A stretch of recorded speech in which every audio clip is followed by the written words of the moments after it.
it just seems like the stuff keeps getting more and more affordable, Yeah. and the prices keep going down and down and down, and the converters keep getting better and better and better. My intern just purchased one of the Focusrite little $300 interfaces, and it sounds fantastic. I remember buying a Digio 2 for $1,200, and the thing sounded awful.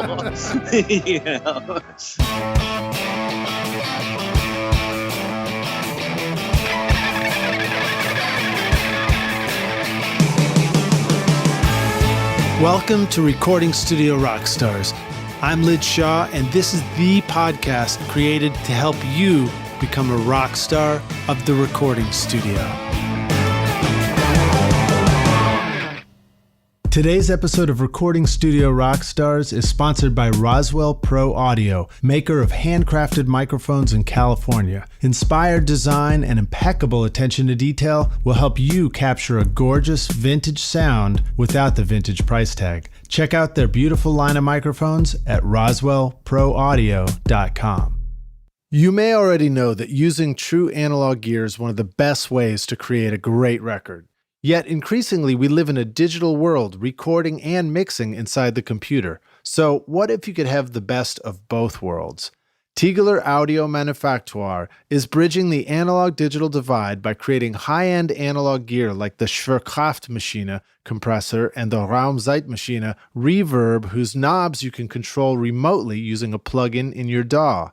Or their many analog units like the Cream bus compressor with mastering EQ, or the Veritube recording channel that let you save your settings using a custom recall sheet plugin, offering a complete line of pro audio gear from compressors to EQs to reverbs and beyond. Now you can get a pro analog sound while benefiting from the power of digital. Let your DAW help you move your knobs so that your music can move you. Click the link in the show notes to learn more about Tegeler Audio Manufaktur. Hey Rockstars, it's your host Lid Shaw, and welcome back to Recording Studio Rockstars, bringing you into the studio to learn from recording professionals so that you can make your best record ever and be a rock star of the studio yourself. My guest today is Andy Reid, a fantastic power pop songwriter, musician, engineer, and producer from Bay City, Michigan. Andy owns Reid Recording, an analog meets digital studio where he records his own music as well as other bands. And I met Andy at the Welcome to 1979 Recording Summit this fall here in Nashville, which is a fantastic weekend-long clinic of music and recording panels. So it's just a fun place to be, and I got to meet Andy in person there.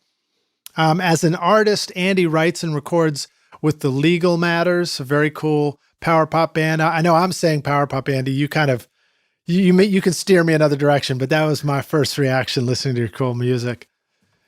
Nope, that's fine. That's the normal name we get. So okay, cool.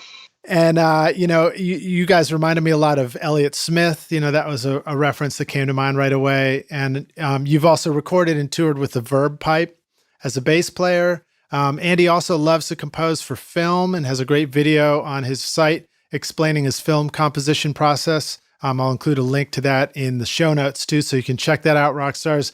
Please welcome Andy Reid to Recording Studio Rockstars. Andy, are you ready to rock?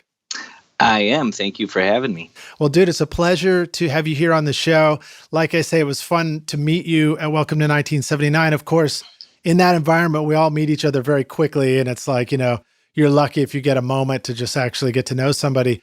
But clicking through and really going through your material, I love your music. It's great, man.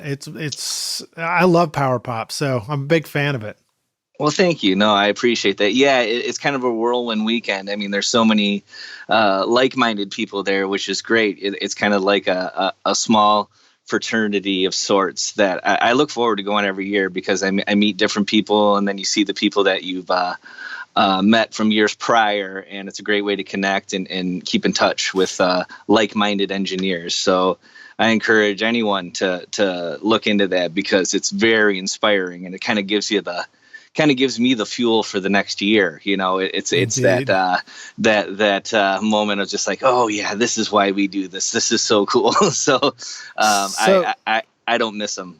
So Rockstars, Chris Mara and Cameron Henry are both at Welcome to 1979 and have been on the podcast. If you haven't heard their episodes, We can include a link to that in the show notes as well, but you can just search it and you'll find them.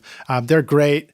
And yeah, it's just a great yearly summit. I usually try and send out an email pretty close to when it's happening just to let you know about it and give you heads up if you're on the email list. And if you're not on the email list yet, Rockstars, please join it. In fact, you can also get my free mix training if you just go to mixmasterbundle.com, which you hear about sometimes on the podcast. But back on track here. Andy, I've got a very brief intro. Tell us a little bit more about who you are and how you got into music and recording. And also preface that, if you wouldn't mind, by explaining what is power pop? Because I remember the first time I heard that term, it was new to me, and I'm guessing there are people on the podcast who maybe don't know what that means. I know you do a lot more music than just that. Yeah, no, it's definitely where my heart is as far as a songwriter and a composer. I think power pop just kind of, I always call it, we're just rejects from the Beatles Beach Boys school. You know, we're just kind of taking the torch and just kind of moving forward with it. And as you know, I mean, popular music sounds nothing like it did in the late 60s, early 70s. So it's definitely become more of an indie thing, which is kind of cool. But yeah, we're just, you know, harmony-based, melodic-based pop rock music. That's basically the general definition of it. There are so many influences. You know, you mentioned Elliott Smith and Big Star, Badfinger, the Beatles, Harry Nilsson. I mean, there's so many guys that kind of are kind of the masters of the melody and the harmony. You know, Matthew Sweet came to mind too. Matthew Sweet, yeah. But then I went and listened to one of his tracks again. I went and listened to Girlfriend, and I was like, oh yeah, that's really, you know, it's like, that's pretty raw stuff. Like I really appreciated how your music is it's more Elliott Smith even than Matthew Sweet, really. Well, no, thank you. No, Elliott, yeah, he's one of my heroes for sure.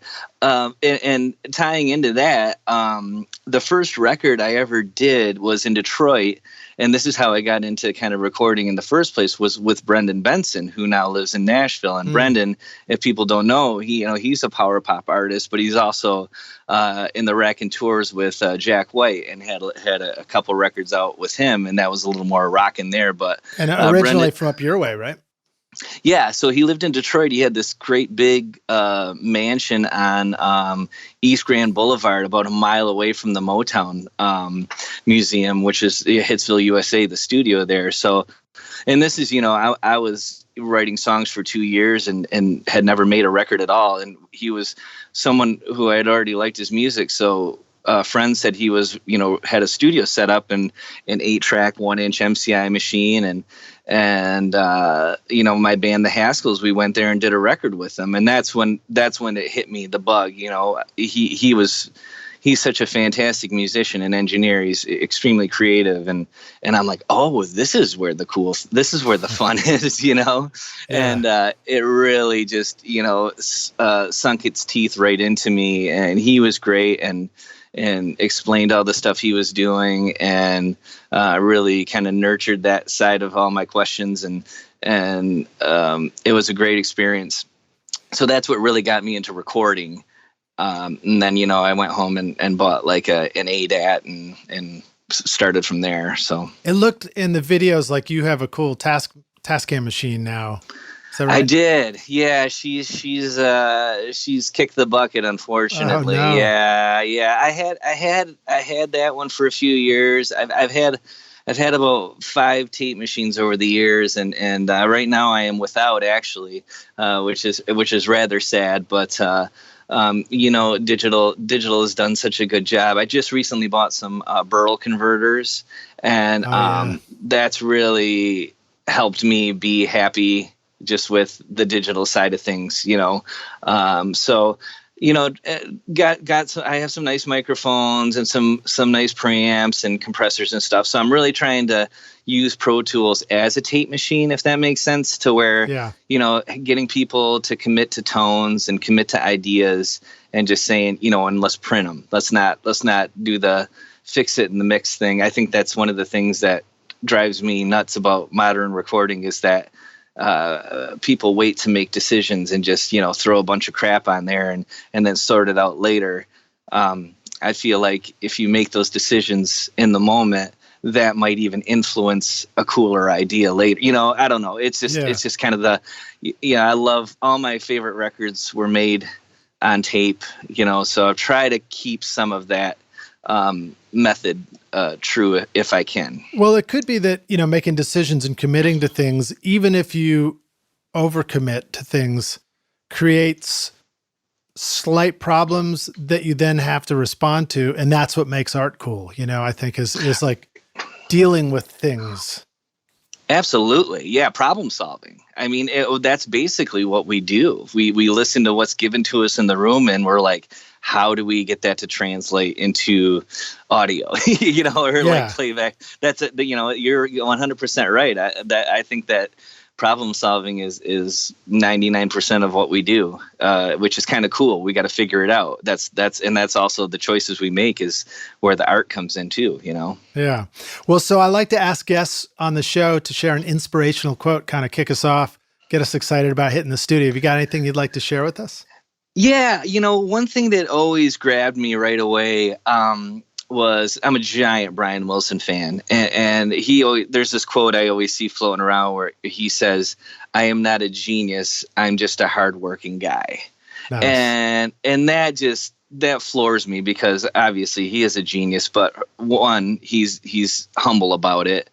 And also people don't realize the amount of work that goes into making a record. I think that's overlooked, but, the ones that really love it, they dig in and they work their butts off and the results, come out that way. So I love the hard work element of that quote. And I love the fact that he thinks of himself as not a genius, even though everybody knows that he is. So that's a cool quote. And I like that. And I always like hearing any inspiration about how if you just, put your nose to the grindstone and work hard at something, you can actually get where you want to go. Right. Like everything from reading a Malcolm Gladwell book, or what was it, The Tipping Point or Outliers, I think, where he talked about studies that showed that, people who are great at math, it turns out actually are just people who kept working hard at math to figure things out. You're not just born great at math, Right. Yeah, exactly. Yep. Yeah. And I think it's true in music, For sure. Yeah. I mean, you get those rare occasions where people just open their mouths and they have these amazing voices, Mm-hmm. And there's some of that, God-given stuff, but the ones that truly, make it, the Arethas and the Sinatras, and I mean, they worked their butts off. They had the gift, but they also worked. Yeah. And the same with Brian Wilson. He had the gift; his ear was the gift, but they put in the work and the effort and they committed and that's why they are legends, Well, so talking about Frank Sinatra, he's also notorious for going into the studio prepared. And he, for example, would do one take, maybe two, but there isn't a bunch of takes going to happen because the band's not ready. It's like you're ready for that session, you get your shot. And it makes me think of one of the next questions I like to ask, which is about an important failure in the studio. And I want to tie this in to your quote. What have you learned about the times when it's appropriate to put in a lot of work? Or let's say working hard in the studio is great to make a great record. Talk about the difference between working hard on the stuff that is positive for the record and working hard on the stuff that turns out to be screwing up your record. Yeah, you mean like going down the rabbit hole and we're going the wrong way kind of stuff? Yeah, whatever you want to say, what it means to you, Well, I mean, sometimes I think that, if the client I'm sorry, I hate using the word client. I like to say artist. I think I always say client's a dirty word. But anyway, when the artist is pushing to go down the rabbit hole, I think it's important to at least go down there with your best intentions, even if it's probably not going to work, just to kind of go through the process. And I mean, because there's been times where I've done the same thing. And when we were talking about the important failures, I mean, there were moments early on when I know I wasn't as good as I could have been. And I would re-record things on my own time without charging the client, because those were my mistakes. And but anyway, I think it's important to explore all those options, and that's a situation where you have to kind of put a few ideas down and then pick the best one, not necessarily commit, because if you're unsure that we're going down a path that's not it doesn't sound like it's a good place to go. Yeah. You really got to keep an open mind and give them a couple ideas so they can weigh their idea versus a couple others that you might think are better. And that's part of the being diplomatic and really trying to, not. I don't like to produce people to where I'm like, okay, this is the way it goes. This is the way I hear it, blah, blah, blah. I'm a firm believer in, like, even if the drummer has the best idea in the room, we take the best idea. But you know what I mean? So I think it's important to just kind of, if someone has an idea and they're really strong about it and it's not going to work, at least give it a shot and just see where it goes. What's the quote about, like the famous quote about, like, what's the last thing a drummer says in a band? What's that? Hey guys, can we do one of my songs? Sorry, no offense to drummers. I love drums. That's awesome. But I also like good quotes. So, yeah, I'm a bass player. So I'm a bass player too. So I got all the bass player jokes thrown at me as well. So yeah, that's cool. Well, we're gonna get into some drum stuff here too in a moment, because the drums on your records are awesome. So I'm gonna ask you about that in a moment. But I had this funny vision for a meme when you were talking about the artist wants to go down the rabbit hole. You just sometimes need to go down there with him. And I don't know, it's like the meme is probably like a picture of a hole in the bottom and two people, and it's like still rabbits, something like that. Yeah. Like you got to go down it, but you get there and you just discover it's the same old mess. Also, when you made the comment about if you're uncertain, sometimes you need to do a few takes rather than commit to it. And I think that's an important takeaway, because I think we hear the idea of the power of commitment, but I think that clarifies that when you make commitment, you also want to be in a good, clear head space, or someplace where you can make a really good commitment to something. Right. Correct. Yeah, for sure. All right, cool. So let's see. You want to share any stories about an important failure for you in the studio, something that maybe turned out to be a real learning experience? Yeah, I think that I was talking about in that last one. Yeah, early on, I definitely when I would record, whether it's a guitar track or drum track, or in those first few years, and I listened back to it, and I said, well, maybe I used too much compression or whatever, and I know that I could make it better. We would redo those, and I was, charging the artist at the time as well. And then I realized, what, I should probably bite the bullet on these, because these are mistakes I'm making as I'm learning. So those are, so I would start, if I had to re-record something because I thought I could get a better outcome, I would, punch out for that time slot and not charge the client. So that was important to me. I think that letting them know that, owning the mistake and putting it on me was important, to let them know that I'm, one, I'm giving them my best, and two, that I'm going to take care of them as far as giving them the best deal possible on a recording. So I think that, just showing them you're all in. Right. Yeah. And I think that was that, as far as like, my early mess ups, I was, once I realized to kind of, take responsibility for those, it was a good move on my hand. And then, and then like, after 5 years, after 5 years, you get comfortable enough with the sound. And then if you do something a little over the top, at that point it's on purpose, or you at least say it's on purpose. Right. So, right. Yeah. Yeah. So you're saying when we make a mistake, we're not supposed to come back and charge them time and a half for the fix? Yeah, exactly. Yeah. Yeah. Your client. Yeah. The client. Yeah. No, I thought that was important, especially early on, because I really didn't get, I'm definitely not a business oriented person. And this whole career never really, my intention was never really to record other people. I just kind of got into it to record myself. And then, I had a couple friends were like, hey, I like the way your solo record sounded. Would you mind recording me? And then it was all just kind of that way. I just had more and more people approach me about doing their albums. And before I knew it, I was, booked 3-4 days a week. And I'm like, okay, well, this is a lot of fun. Maybe I should go for this, Well, tell us a little bit about your studio and the space that you've got to record in there. Yeah, I mean, it's a really small basement studio. It's in my home. It's all one room.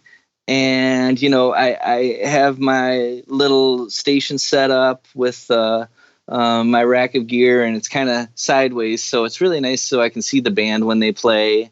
And, it's like I said, it's tight quarters, which can be a plus and a minus. It's a little tricky when bands want to cut live, especially if they have a lot of acoustic instruments and stuff. Yeah. But we definitely make it work. We just kind of move people around in dead spots and stuff like that of microphones. But it's cozy. But it's nice to have the overheads, low because of the fact that it's in my home, which is nice. Mm-hmm. And I've definitely limited the clientele. It made me kind of keep the clientele, the artistele to people that I would kind of want in my home, So I definitely do the pre-production meetings and meet the people, and it's like, okay, this is this someone that I want to, have in my home and spend time with them, which is kind of cool. So it really made me pick the right people to work with and go from there. So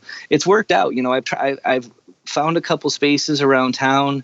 Some nice buildings, and I'll take like a floor tom and a snare drum with me, and I'm like, well, shoot, my drums sound better in my basement. I'm like, I'm not going to go backwards and spend $1,000 a month on a place if my drums sound better in my basement. So the Legal Matters records that I heard are cut in your studio as well. Do you think? Yep. Okay, everything's done here. Yep, great. For sure. Well, let's talk about that for a sec, because that's one of the questions I wanted to ask you about, was how you got those fantastic drum sounds just on all the Legal Matters records I heard. I mean, I loved them. They're very full, and yet they're not really live, but they're not dead either. And then also, you kind of brushed over how you put mics in certain zones for isolation, but maybe get more specific and describe it to somebody who's doing this for the first time. How do you record an acoustic guitar with a drum set in a small space? Well, in a situation like that, I'll do that one first, the acoustic guitar. So what I'll do is, I'll put the drums at the far end of the room, and I'll put a little bit of a baffle, so where the singer could see. And obviously, if it's a bombastic tune, it's just not going to work. You know what I mean? I'm going to have to recut the acoustic, but I'll at least take it. If they're kind of cutting the vocal and stuff like that. So there's certain situations where I just can't do it. You know what I mean? Yeah. The drums are too loud, and I just got to do everything. But I've cut a couple of delicate songs where the drummer's using blast sticks or brushes, and it's turned out fantastic, and everything's kind of bleeding in a nice way. So that it depends on the tune 100%. So, but I try to get as much space, but also figure 8 microphones. So like if I put a ribbon mic on the acoustic, I'll try to point that dead spot, the dead zone at the drum kit as much as I can to eliminate the bleed there. As far as the Legal Matters drum tones, a lot of that has to do with the drummer, man. Donnie Brown, he was one of the original members of the Verve Pipe. He's an incredible drummer. He's one of my best friends in the world. He's taught me a lot. He was a mentor to me. He's just a monster. I also have my friend Andy Dalton play on the new record, and a lot of it is just getting taking my time with the close mics. I don't have a great room, but the old distressor trick where you could kind of put a room mic out 4 feet in front of the kit and just hammer it with a distressor to kind of make your room sound a little larger. So that's kind of how I got a little bit more air around the kit, but mostly really focusing on getting my close mics to be as full and as clear as possible. And what did you say your overheads are? What do you have something you like to use a lot? Yeah, I like to use the Coles 4038s a lot, the ribbon mics. Yeah. They just kind of take all the nastiness out of the cymbals, and they just sound really sweet. At that point, I was using there's a great company in Australia called Open Plan Recording. It's a guy, his name's Mark Shigeru, and he makes these great U87 clones that he sells for like $370 or something like that. And I have a pair of those, and those really sound great for overheads as well. So between the two of those, depending on whether we need the darker cymbals or the brighter cymbals, and so it's usually one or the other. But I really the Coles are probably used 80 to 90% of the time because they're awesome as overheads. Do you have a favorite particular mic preamp that you like to use with the Coles? So Rockstar's the Coles 4038 is a beautiful ribbon mic. It's sort of like, was it designed by the BBC? But it comes from that part. I think so. Yeah, I think it was initially. Yeah, it was. The BBC patent is still on the actual mic. They put that on there. So I think you're right. I think it is a BBC mic. But I imagine, in my experience, I think that sometimes it works better with some mic preamps than others. Have you found that, or have you discovered anything that you really like, or do you just sort of use what you got? No, yeah, I like it a lot on the Focusrite ISA1. It's a little more, it's a little cleaner of a mic. It's probably my cleanest mic free actually, which is kind of funny, but it's got the most open top end of all the stuff I have. So those really work well. So you really hear the character of the mic. Yeah. And sometimes I'll go right into the, I have a Universal Audio Apollo, and if you just use their preamps in, that's pretty transparent too. So you're just getting all microphone, not a lot of preamp color. And I'll tend to use also the cloud lifters in line as well. Do you know what those are? Yeah, where you can, yeah. Okay. I have one. I haven't tried it on my Coles yet. Yeah, it's pretty cool. And actually, the thing I like about them the most is like it's almost like acts like a condom, because if you plug it in, there's no way you can send 48 volts to your Coles, and you can't destroy them, which is awesome. So it's just like anytime if I have an intern, I'm like, okay, see these black microphones, see these little blue boxes, they never go anywhere but in these little blue boxes. So there you go. Yeah, so it kind of protects them from getting your ribbon blown out. But it is nice. It gives them a little bit of a gain boost, so you can. They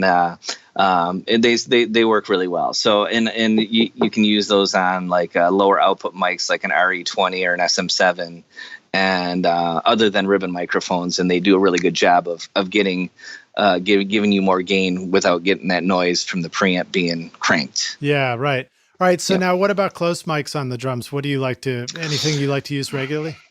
Yeah, I mean it's the standard. It's a 57 on the snare and Sennheiser 421s on the toms. Okay. A kick mic, Beta 52, and I just got one of those Telefunken M82s. I really like. It's their Telefunken's newer kick mic, and cool. That's pretty cool. But yeah, just the standard, the standard setup that you see most people using. So those things, you see people using them for a reason. They just sound really nice and really natural, and you get a lot of body. Where do you like to put a kick mic? Kick mic's kind of weird because on my kick drum particularly, I don't have a front head on it. So it depends on how hard the guy's beating the thing. So, sometimes I'm in tight if the guy's a little soft hitter, and sometimes I'm almost up to the edge of the shell if he's a basher. So it's one head, it's just the beater head on the kick drum. Yeah, that's all I'm using. I'm just using it in the outside. But yeah, I only have the one kick mic. I don't use a sub kick I don't have a sub kick or anything. So what I try to do is I try to add a little bit of the low end to add a little 60 or 30 to the kick. So I just have one kick mic. So okay, dig it. What about things like treatment of the kick? Do you like throwing pillows or blankets or any kind of stuff in there? Yeah, I learned a little trick from, I guess kind of listening to Zeppelin records. They seem to use the length of the kick from the tempo of the tune. So if you listen to a fast song like Communication Breakdown, the kick is super dry. and then you listen to a tune like Cashmere, the kick is super long and boomy. Yeah. So what I try to do is do the same thing. It's like, listen to how fast the song is. Okay, it's a faster song. Let's deaden the snot out of it. And then if I have a little more room between hits, I'll open it up and try to get some more length out of it. So I just kind of do that trick and see if that helps me make my room sound bigger than it is. I mean, I have to use all these little things to try to make my room sound big because it's super tiny. So any little bit helps, you know. Yeah. What about snare treatments? Do you ever find that you like to control the sustain of the snare drum or tighten it way up or any of that stuff? Yeah, I'm definitely I like the dry thuddy snare, you know, even going back to like the Beatles and stuff like that. Even though that a lot of those Beatles records had some nice ring to it, but yeah, for sure, same thing. Whatever the tempo of the song calls for, and I have a few snare options, a few different ones that I really like. But I have this Pearl Sensitone bronze snare that's just super meaty, and that's on that whole Legal Matter record, the last one. And it's just, that thing's just hard for me to beat. It's got super wide snares on it, so sometimes I won't even mic the bottom head because the snares are ringing through the top mic just perfect. So, cool. you know, I'm trying to do as much as I can with as little as possible. You know, a lot of people will set up, you know, 12 mics because they can. You know, I'll try to get the best drum sound I can with as few as mics as possible, and then kind of add from there of what I need. Because, like I said, a smaller room, it's pretty dead though. I have it treated to be, it's basically like a big vocal closet, but you know, the more mics I seem to add, it can cause problems, especially with the wrong drummer. So I try to just keep 7-8 microphones if I can. You know, that's basically what I try to stick with. How many mics can you fit in a closet? Exactly. Yeah. All right. Cool. I mean, yeah. So. Cool. Oh, well, so last question, we'll move off. But what are some things that you will do to the snare to try and treat it? You know, the usual tricks, the moon gels, tape, like some towel to the outside of it, you know, just to try to get the, you know, move stuff around. Luckily, the people that I like I said, Donnie, that comes in here and does lots of session work for me and played on the Legal Matter records. He's such a musical drummer, so he's usually on top of that more than I am. He can really dial in the snare and just get the snare sounding good. So you know how that is. You get that instrument sounding good, and just throw a mic on it, and you're in good shape. And plus the way he hits it, you know, there's a consistency and stuff like that. That's a major factor. And so anyway, yeah. So having drummers that really, you know, get into the whole tuning them to the song and working on the sustain and playing them a certain way really goes a long way. It's just I just can't screw it up by recording it, you know. So my friends do a really great job in helping me out with that for sure. That's cool. You said taping a towel to the side of the snare. Do you tape it literally to the shell to just kind of deaden the body of it or something? No. Basically, I'll tape it to the top of the head, but I'll just kind of like leave it hang over the side of the shell. And then if I need more deadening, I'll just move it towards the middle more, you know. So I'll start on the edge and then just kind of, you know, then you get a little bit of deadening and then you move it in more and more. And it just hangs over the side. Yeah. So it's still on like a hand towel. Right, exactly. Yeah. So basically, it could end up over, you know, a third of the drum for a really dead sound, you know, that kind of thing. So I love talking about this stuff because it's just a reminder to us all in this world of plugins and things like that in Pro Tools that this stuff you're talking about right now, way bigger deal when you're recording and making sounds, you know? And it's way more fun. I mean, you know what I mean? It's just like, this is that's what I love about it. It's just, it's the geeky part. It's like, it's what Jeff Emmerich was doing when he was, you know, that kind of stuff. And these people are my heroes. And you know, we can sit here and talk about a million ways to record a snare drum, you know, and you're going to get different results. And that's the beauty of it. You know, there's stuff out there that people haven't even tried yet, you know, and that's, I don't know, that's where the love comes in for sure. All right. Well, so let's keep talking about, you know, recording sounds. Tell us about the vocal sound on An American Underdog, Beautiful Dreamer. Can you talk a little bit about how you did that? Oh man, if I can remember. I think That it was a, like it was sort of filtered. It almost sounded like a bullet yeah. mic or something. Yeah, that was okay. So yeah, the intro. So what I wanted to do on that tune was have like a little more of a lo-fi intro, and then have it open up into more hi-fi as the song progressed. So I think back then that was to tape. So I did that. I did that record on my Otari 8-track half-inch 50/50. So I think that was like just running it through an amplifier, like a guitar amp, and miking it, like maybe a 57 or something like that. Do you think you sang it that way, or do you think you Yeah. treated the vocal No, afterwards like that? no, I sang it through it for sure. I sang it through it and then printed it that way. So I remember having a little bit of trouble with that part because I had way too much distortion, and then you couldn't understand the words, and then I had to really roll it back to find the sweet spot. But then when I got to that second verse, that's where just the normal mic sound comes in. That's untreated. So yeah, I think it might have been like a tube screamer pedal or something. I can't remember what amp I used, but yeah, kind of the green bullet treatment, like a harmonica player would use, and just mic the amplifier for sure. Okay, cool. Well, I like stories like that. And, I think that sometimes I actually can find it's harder to get a filtered effect like that, treating it in using plugins and stuff than it is to just record it that way.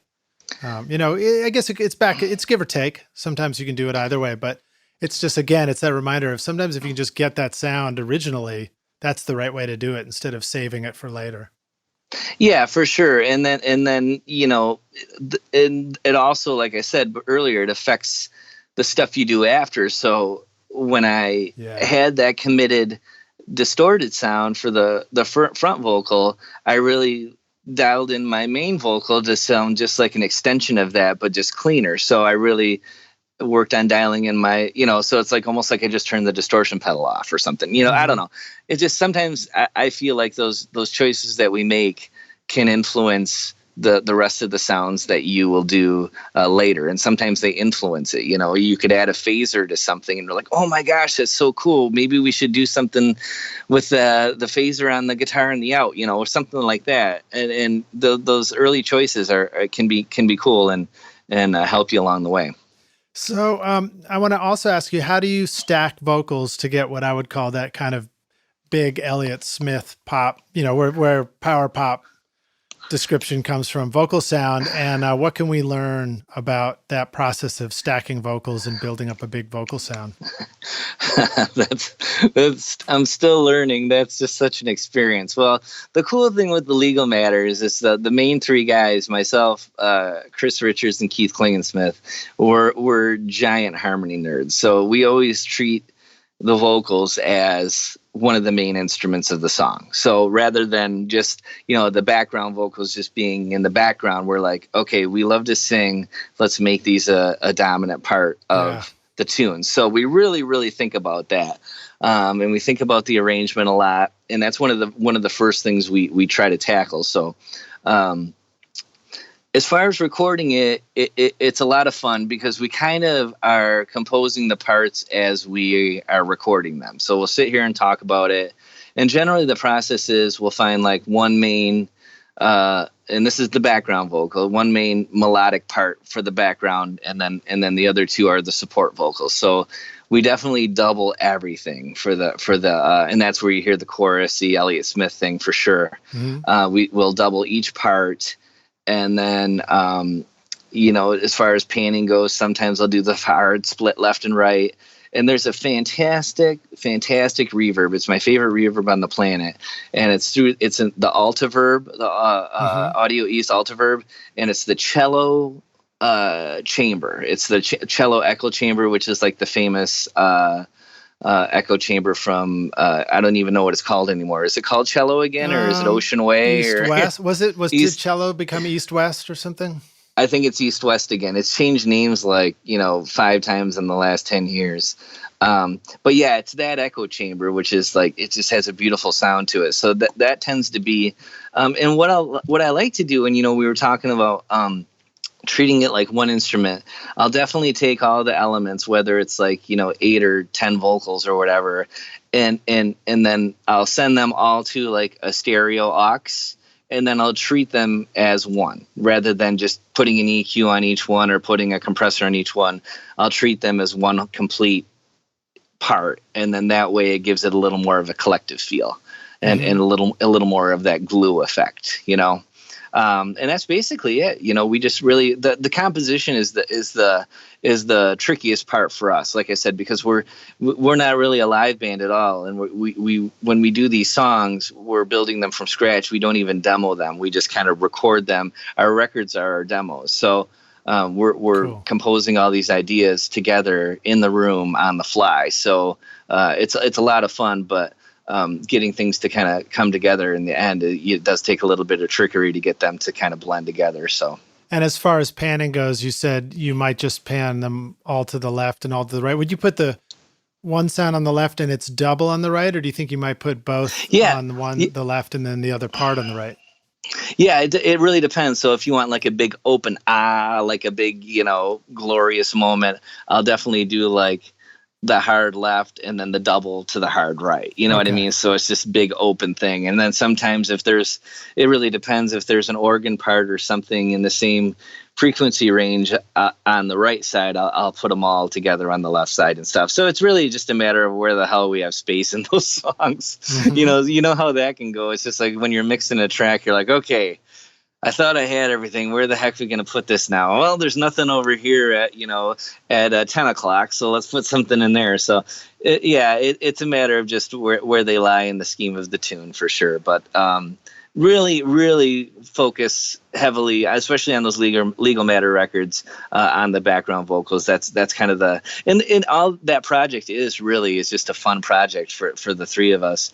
And it really turned into something really nice when we finished that second album. And one of our favorite labels, Omnivore Recordings, we sent them a copy and they liked it and wanted to put it out, and that was kind of a dream come true for us. So we had a lot of great things happen, just making music that we were just making for ourselves and just not caring what people would think. Let's just have fun and be nerds and put all the harmonies we want, put all the wacky sounds we want on this record, and just let's make a record for us. And it turned out that it really translated that way. So that was kind of fun. Yeah, you learn a lot from that. You know what I mean? When you just put your guard down and just have a good time. Yeah. And those are usually the records that people like, That's what I was going to say. It really shows. And I think that as a listener, I think we're drawn to the record where it sounds like the band's having a good time, enjoying themselves. Absolutely. Yeah. I mean, music's supposed to be fun. I mean, and honestly, like too, it's like,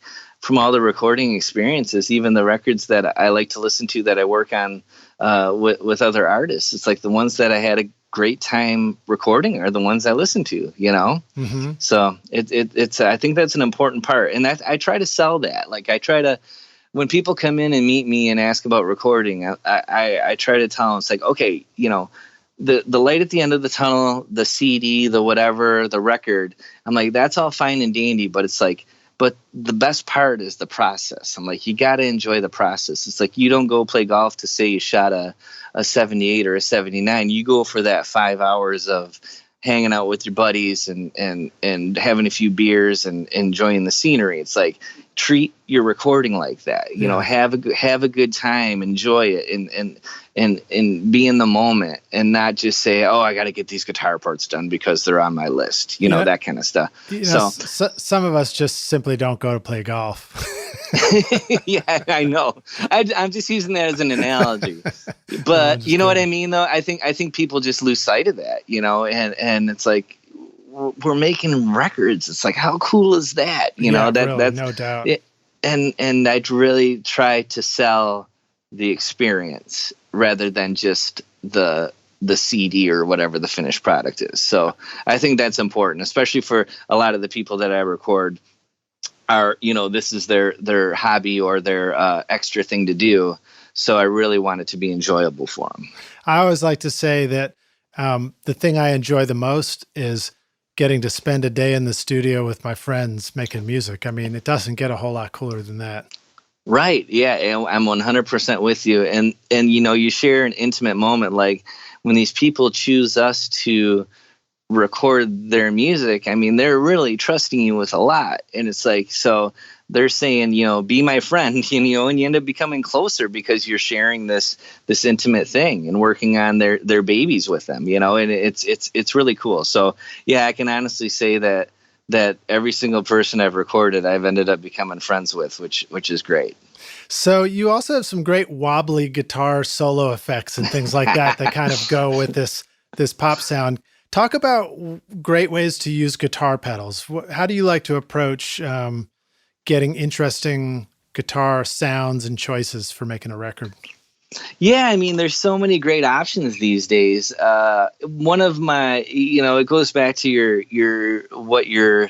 heroes used, I guess. And when my favorite guitar players are Townsend, Neil Young, George Harrison.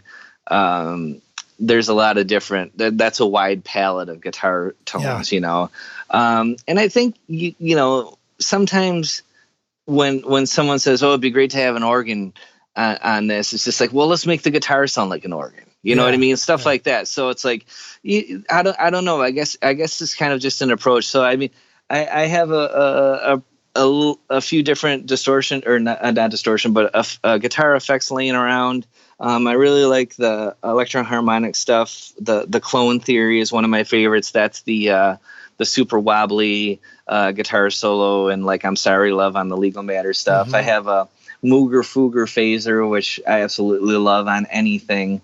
Of course, you can overdo it, as everybody knows you can overdo it. But I think that I guess just having those little bits of ear candy come into a song keep the listener interested. So I try to use effects in a way that it's establishing a new idea, rather than the guitar player that had the crunchy distortion sound just stops playing and plays a solo with that same tone. I think that there's ways to kind of step it up to people to make people go, oh, that's different, that's cool, and really give them something new to grab onto, because I mean, attention spans seem to get shorter and shorter and shorter. So we need to come up with new tricks to keep people interested, and I think using effects in a subtle but effective way can really introduce new ideas as the song progresses. Well, that's one of the beauties about a style like power pop, which essentially, again, just includes a real appreciation of melodic elements and ideas, is you have more opportunities potentially to have a guitar come in with a particular sound and just play a little melodic line, and then it's done for a minute or till the next pre-chorus or wherever. Right. Yeah. You can just throw those little bells and whistles in and whenever you want. And I mean, you can thank the Beatles for that. I mean, I think we're 50 years in Sgt. Pepper. It's like there's stuff on that record that comes in once and doesn't come back. It's just like, we're just going to use this on the second pre-chorus and never bring it back. And it's just like, it's just that little bit of ear candy, and it's just, I love that stuff, and I think that people subconsciously do. I mean, we hear, obviously we know what's going on as engineers, but I think that different tones and stuff definitely trigger emotions and memories and stuff like that. It's like, oh yeah, that sounds a little bit like that song when I was in high school, or I don't know. I just think that you can choose tones that are familiar, and that helps people stay latched onto a tune. Yeah, ultimately you got to make some sort of choice and start making music. So the easier you can make it on yourself to make the choice, the better, probably.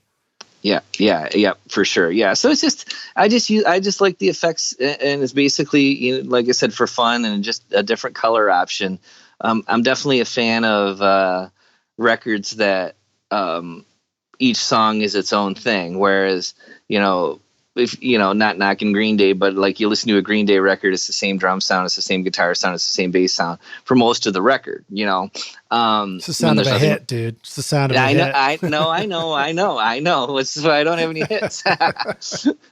But you know what I mean? But you listen to Dark Side of the Moon, and every song is just a different drum sound, a different color option. It's just like, that stuff, I love that. I'm You glad know, you and said that. My roommate was listening over my shoulder as I was sort of perusing your music, and he dropped in a Pink Floyd reference, and I was like, "Oh yeah, it is Pink Floyd." Little appreciation there too.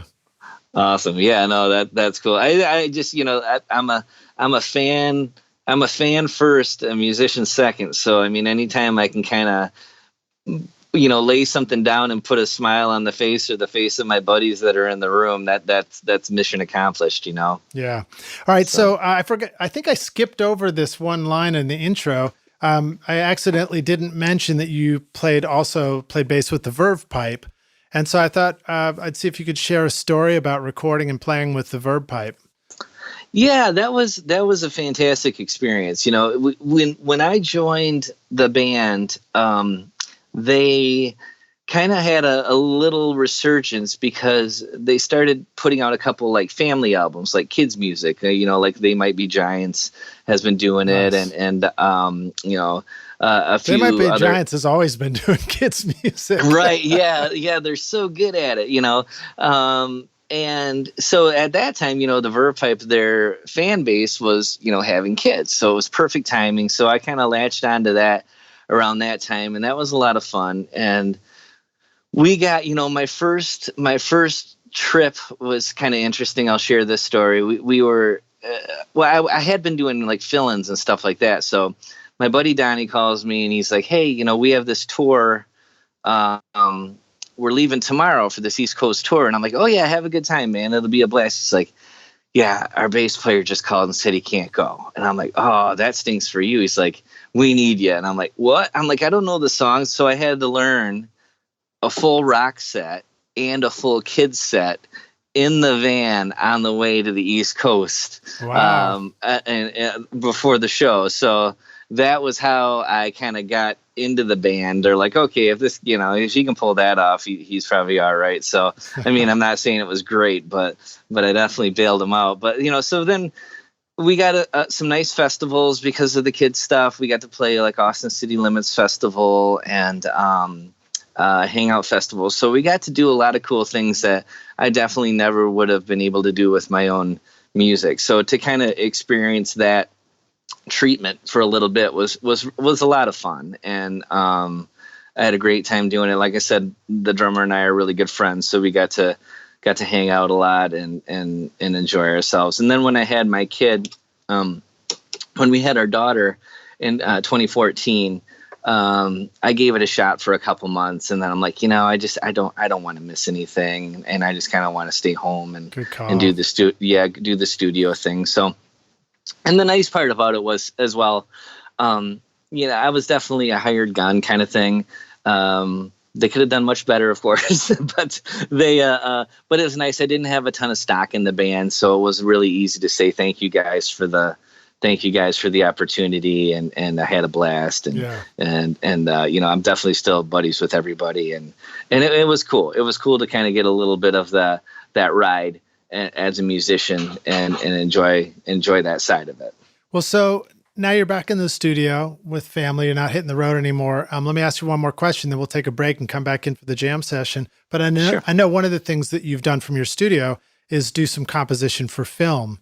And can you talk a little bit about what you enjoy about that process? How do you do it? Just introduce us to what it means to try and compose music for film. I've never done it myself. Yeah, it's tricky. I mean, I don't think there's one way to do it. I mean, it's such a cool thing because I love movies. I mean, I think I love movies just as much as I like music. So to kind of be a part of that world first is just super exciting. So it's a weird thing because you have when you're in the room with like a band, they can explain, music. They can talk music with you. Like, okay, we like this guitar sound. We like this da da da da da. And you're like, okay, yeah, we're on the same page. When you talk to like a director who just knows film and doesn't like necessarily know how to communicate music, it's a lot tougher. So you have to. It's like you take a couple swings and misses for sure. So there's a lot of stuff that winds up on like kind of the cutting room floor. But But once you kind of connect and you understand what they're trying to say in the scene, and you also are able to interject your musicality and what you're feeling, and you can kind of meet in the middle, that's the that's the goal. So I think a lot of it is just talking about, I actually like to ask them what kind of instruments they hear, like not necessarily even what melodies they're hearing, like what instruments. And, they'll say, oh, I like the acoustic guitar. That would sound nice there. And you really kind of try to narrow the gap as much as you can before you start. And then just kind of take a crack at it and send them a rough copy of what you started and seeing if you're on the right page or not. But it's definitely a lot of back and forth. Yeah. So you have to be good at sketching. Like quick ideas. It's almost like doing jingle work, you're trying to sell the scene, and you're like trying to sell a product or whatever for someone, a car company or something. So it's a lot like that, you're trying to find that common thread there. So if I've been lucky, the people that I've worked with have given me a lot of artistic liberties, so I could really kind of just do my thing and hope that they like it. And so it's been pretty cool. And I've only done like 3 or 4 projects as far as film or television stuff, but I love it. I really do. It is a process, but maybe it's because I don't get too many jobs that I really look forward to doing them. You know what I mean? It's definitely a nice change of scenery, a change of pace, gets you into a different headspace, and it's challenging, and I think that's the big thing. It's like you're pushing yourself, and those are the things that make you better, Where do you find that more of the work goes in? Is it more time consuming around that initial start to find a direction, or is it more time consuming once you've got a direction and now you're trying to, build out an idea? Yeah, I think it's definitely in the initial, like you said, because once you kind of have the sketch, it's just coloring it in, with the melodies and the tones and stuff like that. So, and you'll have the certain points where they'll be like, okay, right at the 100 or right at the minute 20 mark, I want a big open cymbal splash or something like that. So you got to kind of, once you get that initial sketch mapped out and you have all your starts and stops and your all your dynamics set, it's pretty easy to fill in. So that's definitely the tricky part. And did you have to determine tempos based on having the song arrive at, on the one at a certain edit point or something? Yeah, for sure. I mean, that's where Pro Tools is beautiful, and you can just kind of speed up, slow down, you do your sketch, you like your idea, then you can just take it. It's like, okay, that didn't hit on that spot. What if I take it down one BPM? Okay, still too short. Okay, now it's starting to line up. So that's kind of neat. It's got to be way easier today than it was back in the day on tape. Yeah. I can't even imagine. Even when we were in school, I remember they talked about, you had to divide the SMPTE by certain numbers, and then you'd figure out your tempo and your BPM, and I was just like, good Lord. So now when you're having this back and forth with the director, I guess that helps you narrow it down so you don't have to feel like, well, I could do anything here, so what should I do? Is it okay for me to play guitar like I normally do? Did you ever have to tell him, you're like, yeah, that's a great idea, except I don't do dubstep, so I was thinking maybe we should just play electric hollow body on this? Well, the nice part about that is the stuff I was picked for, people had listened to my original music first, so they kind of liked already what my feel was a little bit, acoustic guitar, piano, lighter electric guitar, drums, and stuff like that. So I think that I was chosen because of those elements in the first place. So as long as I didn't go to the dubstep and stuff like that, I think they were happy.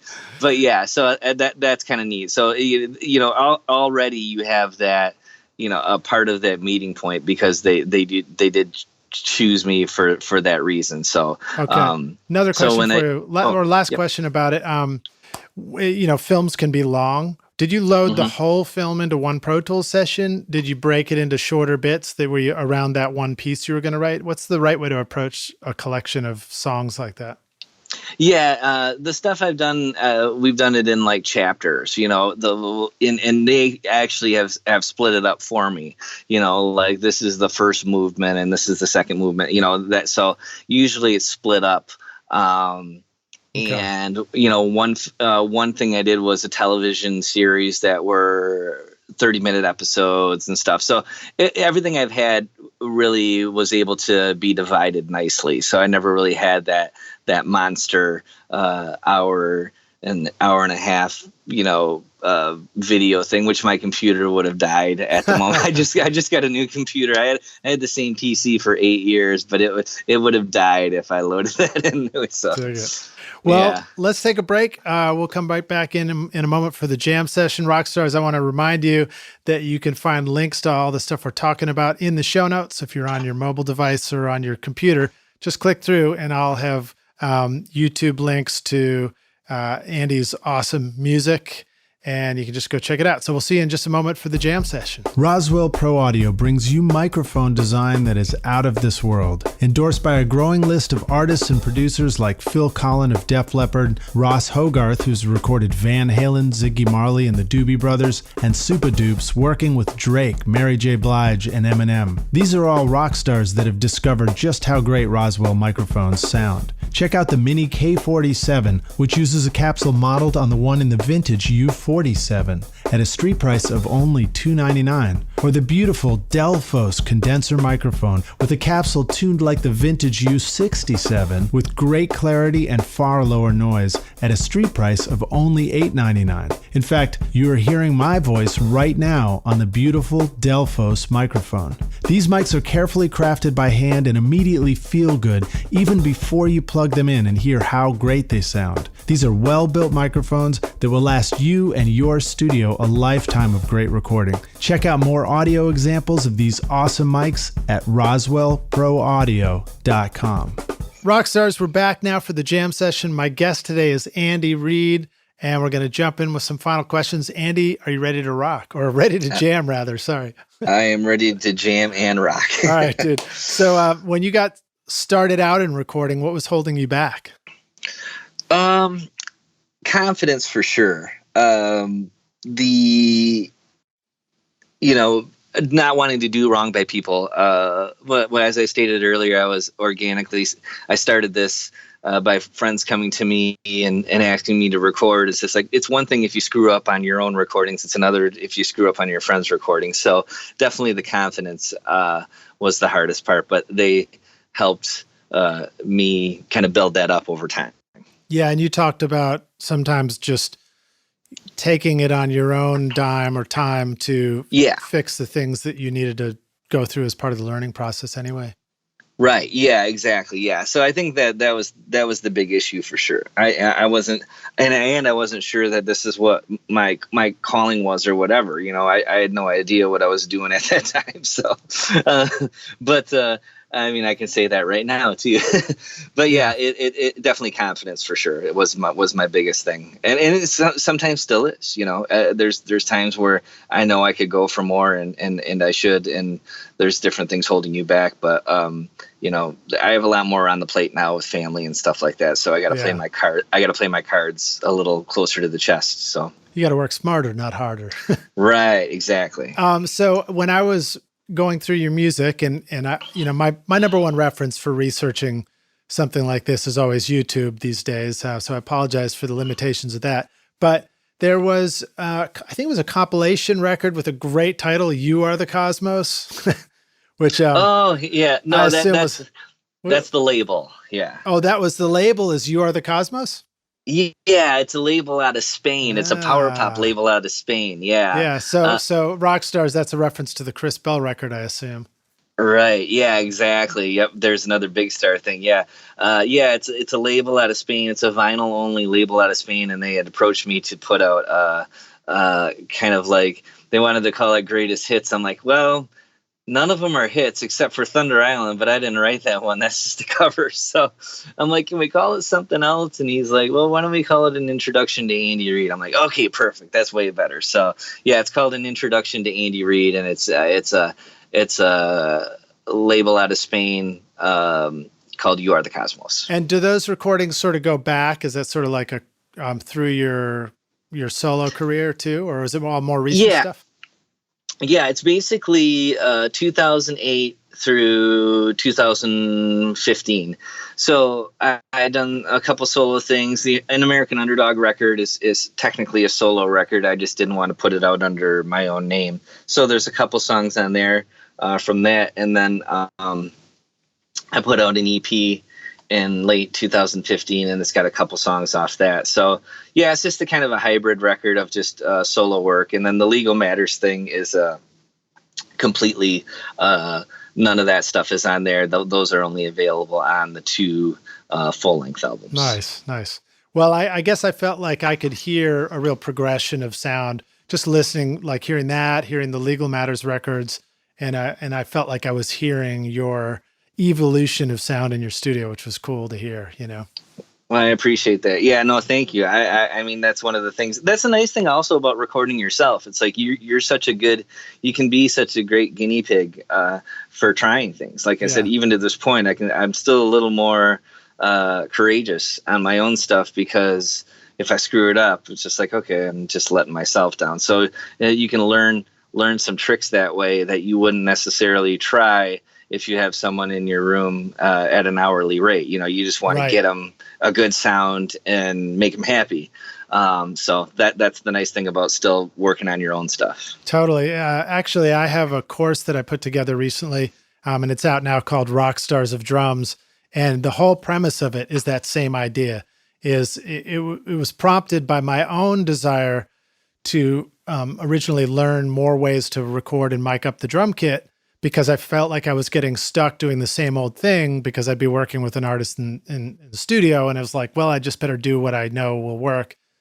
And so I ended up creating something to try and help people learn how to, do a Glenn Johns or a Recorder Man or a minimal miking thing or a single mic. And same idea, just having that ability to do all that. No, that's very cool. That's very cool. Yeah, it's just, there's, like we said, like we were talking about earlier, there's a million ways to do this, and really what's right or what's wrong, it really doesn't matter. It's just whatever sounds good. Yeah.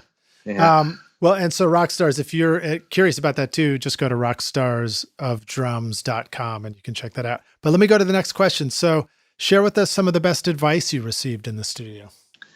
Yeah, best advice. I had a great mentor by the name of Glenn Brown. He's an engineer out of Lansing, and it wasn't necessarily advice that he'd given me, but I was able to kind of just be a fly on the wall and watch him around his clients. He's such a laid back guy. Very friendly, full of great ideas, and just his approach and how he interjected his opinion and stuff. It was flawless. It was just like I'm like, that's the way to do it. I'm just like, so it's not necessarily advice. It was just like watching my friend work was really set the template for me and how I wanted to be around musicians. So I didn't really have one specific thing that he had said to me or anything, but it's just like having that mentor really made a big difference for me. And as far as, being kind to people and making them comfortable and being encouraging, we've all seen, the videos of the asshole producers yelling at the singer. It's like I don't want to be that guy. I don't have that in me, So it's like, oh, you can be nice, and so it really opened my eyes and taught me to just be cool, and try to be cool, not be cool. I'm not saying I'm cool at all, but just try to be cool to other people. So right. That's Glenn for you. He's a great guy. Well, I like that, and I had a couple of mentors too coming up, and just like you described them, I just learned so much just watching them work and understanding things and beginning to learn like what was important in the studio and what maybe wasn't important in the studio, Mm-hmm. Yeah, exactly. Yeah, it's just, and I try to pass it on now too. There's a couple colleges that have music programs in the area, and help out with some intern. I mean, I'm a small place, so I can only have kind of like one intern at a time, but I always try to have an intern in and kind of give them, this angle of recording, and have them learn the more technical stuff at school and learn more of the handling of the musicians in the room kind of thing. So Yeah. it's really important that people, I feel that young budding engineers really get in the studio and watch some seasoned people, because they can learn a lot just by their demeanor, Yeah, totally. It's so quick that way. All right. So now how about sharing a recording tip, hack, or secret sauce, something the rock stars could use on their next session today? Well, geez, I kind of went over that, definitely the making the concrete decisions. A fun thing to do in your to try is like set up the limitations. And I've even tried this where like I called it like the Reid recording challenge. It's like, okay, let's pick 8 tracks, 16 tracks, or 24 tracks. And then they say, okay, we got 16 tracks. So setting up these limitations and doing a song within like the old school limitations of like a Queen record or a Neil Young album. Yeah. And it's a lot of fun. Okay, we can't use plugins except for reverbs and delays, that kind of thing. So it's just a great exercise for everybody involved. No nudging. You can only punch in and punch out. Nice. So that's a fun project, and I think that it's fun for the band. It makes you better to try to get sounds better on the way in. I recommend that people in the digital world. There are so many people that have never even seen a tape machine, let alone worked on one. So just doing a record that way is such a fun thing and can teach you a lot. Do you have like a wheel of fortune on the wall where you got to spin it and you're like 3 tracks today? You're like, oops. That'd be a little tough, but no, it's But no, I just kind of like, we just talk about it beforehand. It's like, okay, we can only use this kind of thing, or 1 EQ or whatever. I don't know, but it's a lot of fun. And like I said, if you try things with less, you'd be surprised how cool it can be and how good it sounds.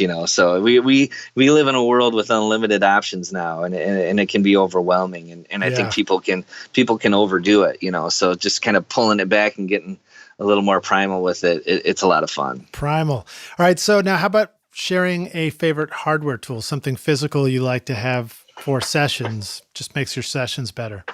Well, yeah, probably lately it's been the Burl converters. I guess I really didn't know what a good high-end converter could do until I had one. And that really made a big difference for me. It was kind of eye-opening. So I think at this point now, I probably couldn't live without them. What's the model of those? It's just the Bomber, the 2-channel analog to digital, the B2 Bomber, and it's 2 channels of A to D, and it's nice because the only time I really need to get multiple tracks is when I'm doing drums, and so I'll just throw those on like the kick and snare. And then, after that, I'm usually, if I'm recording a guitar, it's just 2 inputs and stuff like that. So I can just use that as over and over and over again as my conversion. So that really, when I got those, I bought those for I bought myself a 40th birthday present this year, and that was it. And I really kind of freaked me out. I'm like, oh, why have I been doing this so long without it? And not to say that like, the Universal Apollo, it was the same thing when I got it. It was just definitely a step up. So as I've kind of tried to grow my studio and add more pieces of equipment, I kind of wish I would have put more of a priority towards the converter earlier. That'd be one regret, I think. But yeah, that's just like I said. And most of the music that I record suits it as well. Like I said, it's a little more natural, lots of singer-songwriters, stuff like that. So stuff that really translates well through a good converter and a decent microphone and stuff. I don't have to do a lot of processing. I'm just trying to capture what's given to me the best I possibly can. So I think with the stuff that I do, it's definitely made its mark pretty early. So cool. Yeah. What would we want to budget if we wanted to get something like that, generally speaking? They're around for the 2 channels. They're around 2,400, I think. Okay. All right. Yep, and it's 2 channels of A to D. I mean, I'd love to get the mothership.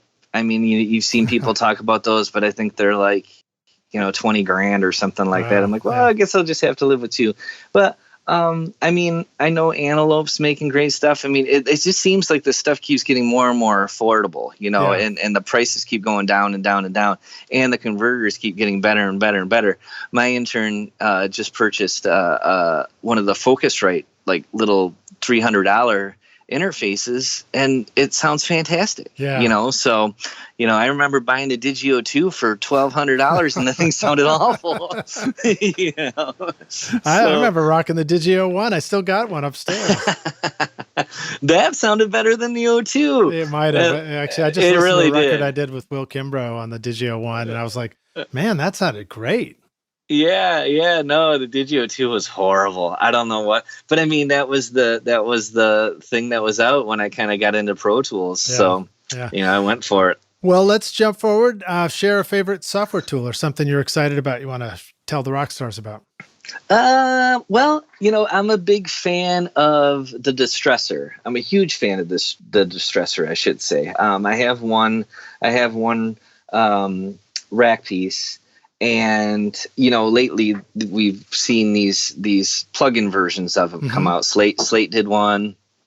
Dave Durr did a plugin called the Arouser, which is like kind of like a Distressor type thing.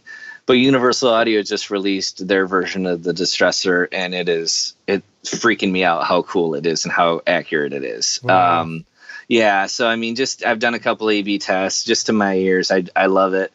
But yeah, it's been cool to have some extra distressors now. But yeah, that thing's been kind of, well, you know how new software can get. It's like whatever you're using at the time. It's like I can open a session from 3 years ago. It's like, well, it looks like I got Chris Lord LG drums that week, because it's like on every track. So. But it's really cool, and it really sounds fantastic. So if anybody has the UAD stuff and looking for the Distressor, it's pretty damn close. Okay, cool. All right. So now how about a resource or advice for the business side of this for people who want to do this for more than just a hobby? Yeah. Kind of cover yourself the best you can. Insurance. I use a place called Music Pro Insurance for my gear. And I live, I kind of live within about a mile of a river that has flooded maybe, twice in the past 100 years, but I can't get flood insurance, So I looked into multiple things, and Music Pro Insurance is great. Covers theft, covers fire, covers flood, covers any kind of anything that can happen to your gear with a $100 deductible. The price is super reasonable for the yearly thing. Cool. Also, liability insurance for your home. Make sure you have that. It just helps you sleep better at night, I think. I always just kind of like to make sure that everything's covered. The usual stuff, back blaze or carbonite for your back up your audio every night kind of thing. But I can't stress the insurance enough. I've had one claim and they were fantastic with it. So Music Pro Insurance is definitely a great resource and has helped me make sure that I'm well protected. Okay, cool. And then you talked about backplays. Anything else you want to talk about? Organizational online resource, some way to keep all your files and everything organized for your studio?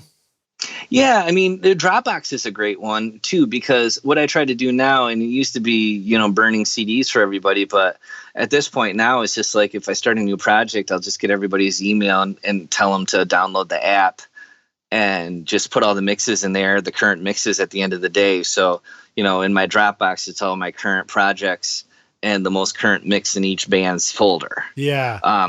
And then what's cool about that is when I have it in my car, I can also listen to it whenever I want and access it and stream it. So I just print MP3s because most people don't want to get more than the 2 gig freebie thing, which is cool because you don't ever need to get more than that if you're just using MP3s for roughs. Then I can kind of listen to stuff whenever I want as well. and it's just quicker. People can work.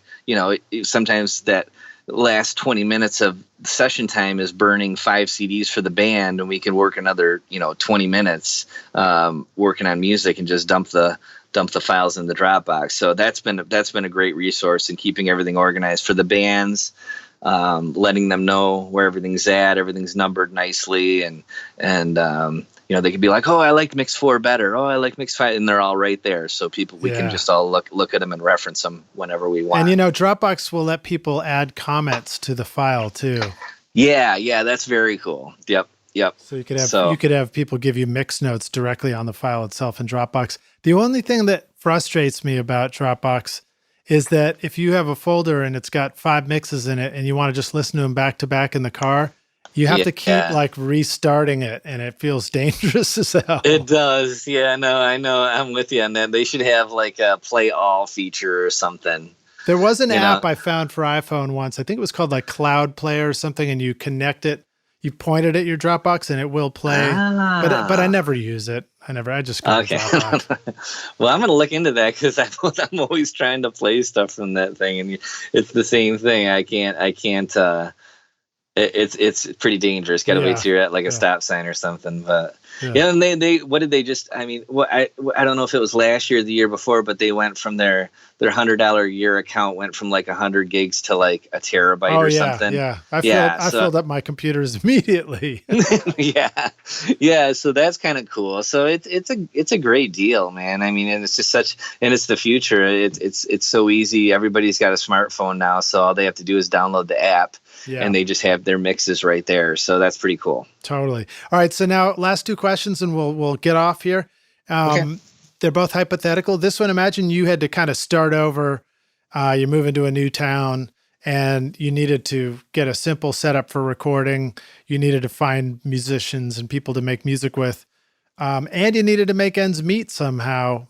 Or you were giving this advice to somebody else just starting out. What do you think you would suggest?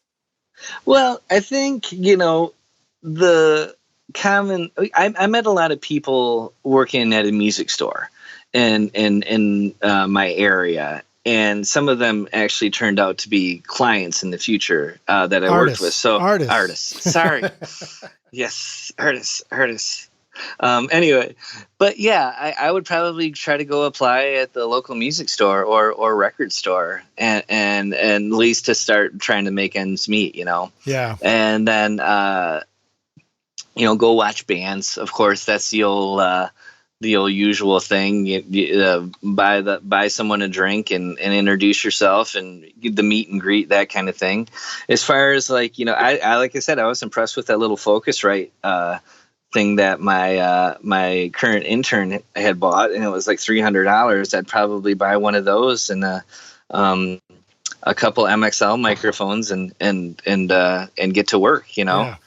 I'm not sure what program comes with it, but I don't even know what Pro Tools costs these days. Well, Pro Tools has a free starter. Pro Tools First is the free version, and then PreSonus has a free version of Studio One. Okay. And Reaper is free. You can start with that. Yep. Garage. Yeah.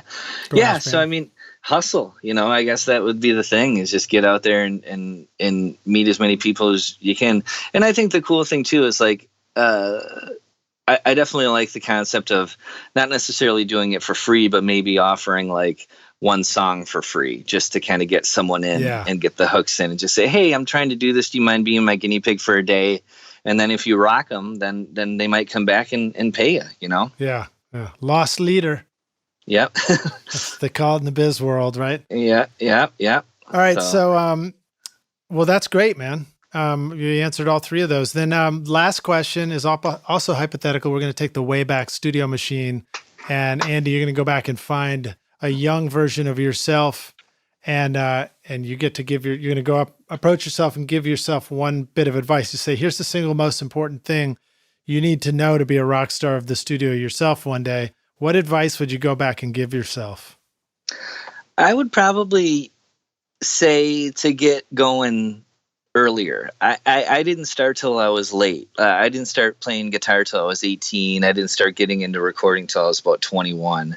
So I probably would say get into it sooner and try to get a leg up as soon as you can. Yeah. Because I definitely started at that weird point where it was that right at that dividing line in the late 90s where digital was coming in and tape was going out. So it's like I kind of got thrown into both worlds at the same time. So I wish, I maybe wish I would have kind of had a little more of that earlier tape experience because I really enjoyed that. But anyway, yeah, anything, just give yourself more of a head start. And I was talking to you about my confidence issue. It would have been nice to be a little more assertive and go for that sooner. Yeah, I feel like for me too, it was a confidence thing. Like just, I don't mean to take over here, but if I was giving myself advice, I'd probably would have gone back and just said like, Lidge, just believe in yourself, do you believe in you and your thing. Doesn't have to be everybody else's thing. Yeah. And I think that's just like, being an artist is just a common thing. It's like our insecurity. It's like when a lot of people are most creative is when they're most vulnerable, yeah.